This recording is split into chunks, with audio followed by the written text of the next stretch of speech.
السلام علیکم ورحمۃ اللہ وبرکاتہ۔ اللہ رب العزت کے فضل و کرم اور عنایت کے ساتھ آج کے سبق اور ویڈیو کا آغاز کرتے ہیں۔ جیسے کہ ہمارے دیکھنے والے ویورز کو معلوم ہے کہ الحمدللہ ہم نے ادغام تام کا قاعدہ پڑھ رہے ہیں، اور کل ہم نے ادغام کی پہلی ویڈیو ریکارڈ کر لی، یعنی پارٹ نمبر 1 ہم نے کل ریکارڈ کروایا۔ کل میں نے یہاں تک حروف یرملون 6 ہیں، یہ میں نے آپ کو بتلایا تھا کہ یہ یاد کر لیں۔ حروف یرملون 6 ہیں، یا را، میم، لام، واو، نون، ان 6 حرفوں کو یاد کرنا ہے۔ ابھی ہم نے قاعدہ مکمل طور پر پڑھا نہیں ہے، اس لیے آپ کو پارٹ 1 سمجھ میں نہیں آ رہا ہوگا۔ جب آپ یہ پارٹ 2 مکمل دیکھ لیں گے انشاءاللہ تعالی آپ کو سمجھ میں آ جائے گا۔ ابھی ہم ان کی قاعدے کی چیزیں یاد کر رہے ہیں، تیار کر رہے ہیں۔ جب ہم یہ ساری چیزیں یاد کر لیں گے پھر ہم پورا قاعدہ ہمیں آسانی سے یاد ہو جائے گا۔ تو آج ہم پارٹ 2 کا سبق پڑھتے ہیں۔ پارٹ 2 میں سب سے پہلے آپ نے یہ چیز سمجھ لینی ہے، نون ساکن۔ نون ساکن کیا ہوتا ہے، کسے کہتے ہیں؟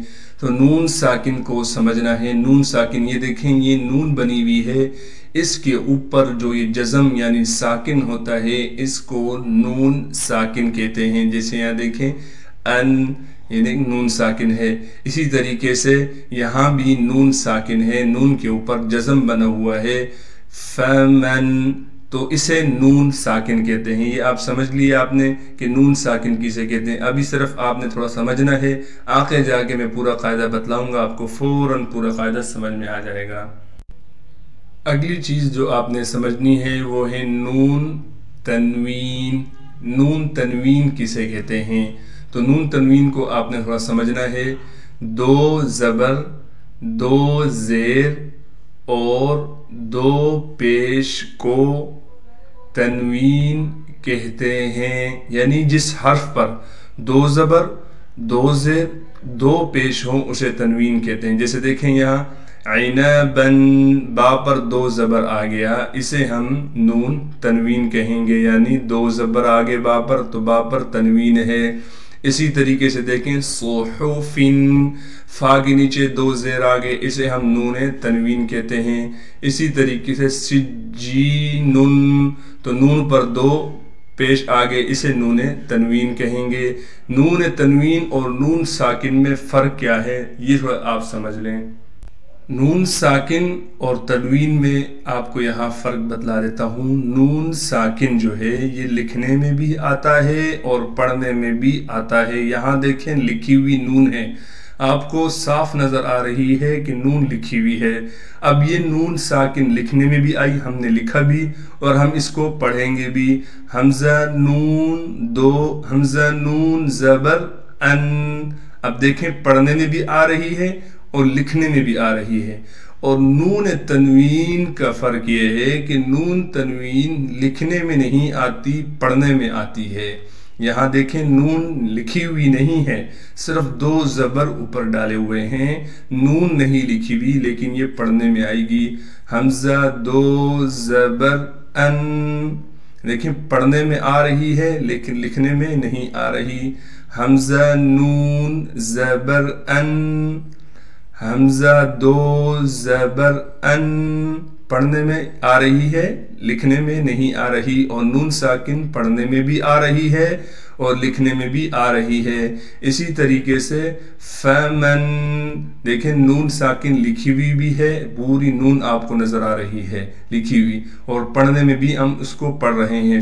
میم نون زبر من، تو یہاں دیکھیں میم 2 زبر من، آواز ایک ہی بن رہی ہے، میم نون زبر من، میم 2 زبر من، یہاں لکھی بھی نہیں ہے، پڑھنے میں آ رہی ہے۔ یہ نون ساکن اور تنوین میں فرق ہے۔ اب چلتے ہیں قاعدے کی طرف۔ اب انشاءاللہ تعالی اگر آپ نے چیزیں یاد کی بھی ہوں گی تو آپ کو بہت ہی آسانی کے ساتھ قاعدہ سمجھ میں آ جائے گا۔ تو قاعدہ یہ ہے، نون ساکن جو کہ میں نے ابھی آپ کو بتلایا، اور تنوین یہ بھی میں نے آپ کو بتلایا، تنوین کسے کہتے ہیں اور نون ساکن کسے کہتے ہیں، یہ میں نے پہلے سے بتلا دیا، ابھی آپ کو پڑھنے میں آسانی ہوگی۔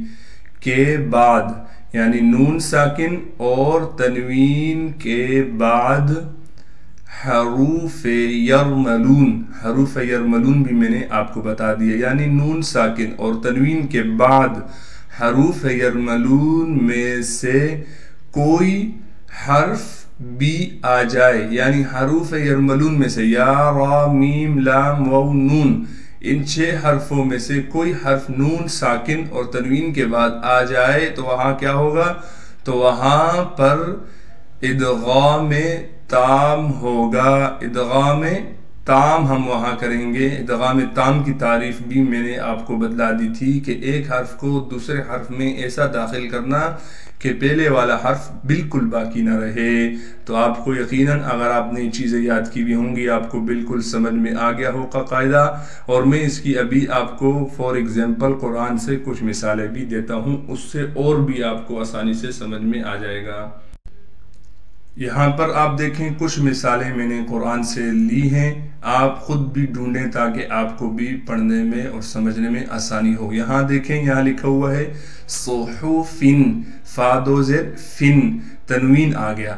اب تنوین فا کے نیچے آ گئی، ہم نے پڑھا تھا کہ نون ساکن اور تنوین کے بعد حروف یرملون میں سے کوئی حرف آ جائے تو وہاں ادغام تام کریں گے، یعنی پہلے حرف کو دوسرے حرف میں بالکل داخل کر دیں گے کہ پہلا حرف باقی نہ رہے۔ یہاں نون تنوین پہلا حرف ہے، فا تو ہے ہی حرف لیکن نون تنوین بھی ایک حرف ہے جو پڑھنے میں آتا ہے لیکن لکھنے میں نہیں آتا، تو ہم نے 2 زبر کو میم میں مدغم کر دیا، بالکل نون تنوین کو ہم نے ختم کر دیا۔ پہلے پڑھ رہے تھے صحفن فن، اب ہم پڑھیں گے صحفن، بالکل نون تنوین کو ہم نے ختم کرنا ہے ادغام کے قاعدے سے، اسے کہتے ہیں ادغام کا قاعدہ، ادغام تام۔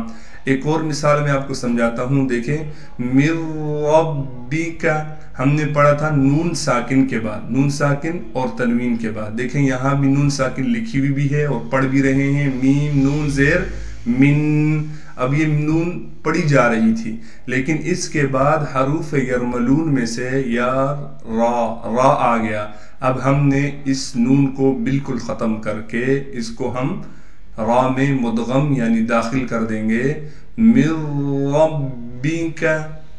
تو یہ یقیناً آپ کو یہ قاعدہ آسانی سے سمجھ میں آ گیا ہوگا۔ اسی طریقے سے اور مثالیں بھی ہیں، سراجن، یہ جن تھا، جیم 2 زبر جن تھا لیکن ہم نے نون تنوین کو ختم کر دیا، سراجن، کیونکہ حروف یرملون میں سے واو آ گیا۔ جزاک اللہ خیرہ، اللہ رب العزت ہمارا پڑھنا پڑھانا اپنی بارگاہ رحمت میں قبول و منظور فرمائے۔ اگر پھر بھی کچھ بات سمجھ میں نہیں آئی ہو تو کمنٹس باکس میں لکھ کر پوچھ سکتے ہیں، انشاءاللہ تعالی میں تفصیل سے دوبارہ سمجھا دوں گا۔ السلام علیکم ورحمۃ اللہ وبرکاتہ، اللہ حافظ۔